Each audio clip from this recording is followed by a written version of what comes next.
This is the story of a dog named Apollo. He was born deaf. I realized kind of right off the bat that he was afraid of the dark. He came to the Maryland SPCA as a stray with a broken leg. The medical team decided that the best course of action was to amputate. But Apollo never gave up. Hi, I'm Courtney. I am a foster coordinator at the Maryland SPCA. I met Apollo after he was brought in as a stray. He was such an easygoing guy, easy to leash up and get out of his kennel. He was just a go-with-the-flow dog from the get-go. I wasn't quite ready to take on a dog full time, and so I thought, fostering would be a good way for me to just learn how to have a dog, essentially. And they said, well, why don't you take Apollo? We think he'd be perfect. Adam is a wonderful foster parent. He is similar to Apollo, really easygoing.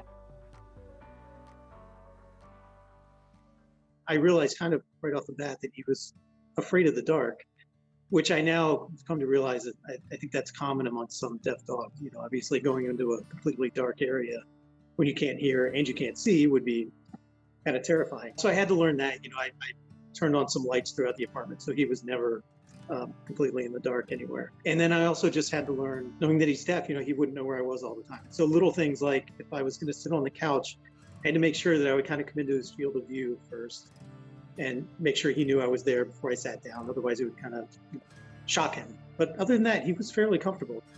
When I first got him, he had 4 legs, but the one leg was constantly bent at the elbow. So when we took him to the wellness clinic for x-rays, we found out that he was getting around on a pretty severe break. Down the road, if even something minor were to happen, it would have created a huge problem. Repairing that old break was going to be a lot more difficult, and the healing process would have been a lot longer. So the medical team decided that the best course of action was to amputate. Once they decided to go forward with the amputation, that's when I knew I was going to have him for much longer. He did have some bruising and a little bit of swelling that needed pressure wraps. And he was an absolute angel for all of the post-op care that we gave him. He was amazingly resilient. He had some episodes where I was worried, but I think it was really no problem. He had a lot of bruising on his belly, and so I was texting them with, should I give him more meds? Should I take him in? Is there something else I should do? There were some pain medications that he had to give Apollo, and some activity restrictions. The main part of the healing was kind of on Apollo, really, and just him getting used to being mobile as a tripod. I was completely surprised at how quickly he was cleared for adoption. And that's just a testament to how quickly they can recuperate. It was really unbelievable. Everything looked great. He was healing really well. We already knew that he was behaviorally perfect.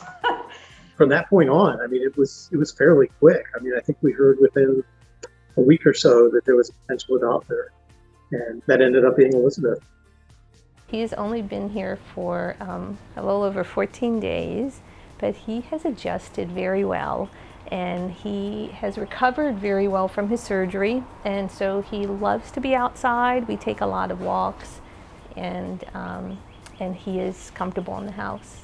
My dog had passed away in early January. I had said, I'm just not quite ready, I'm gonna wait a little bit. But then my daughter sent me a few pictures of dogs available at the SPCA, but she highlighted Apollo and she said, this is the dog for you. And she was right.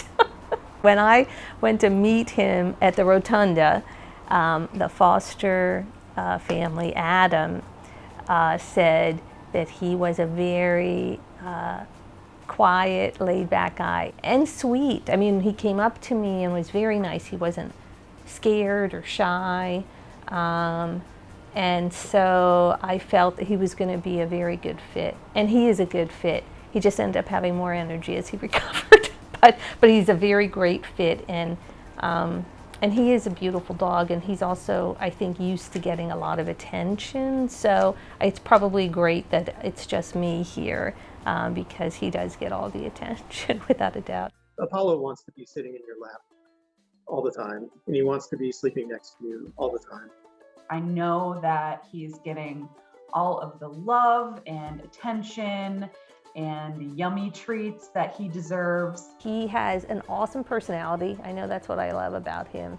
And he just keeps on going.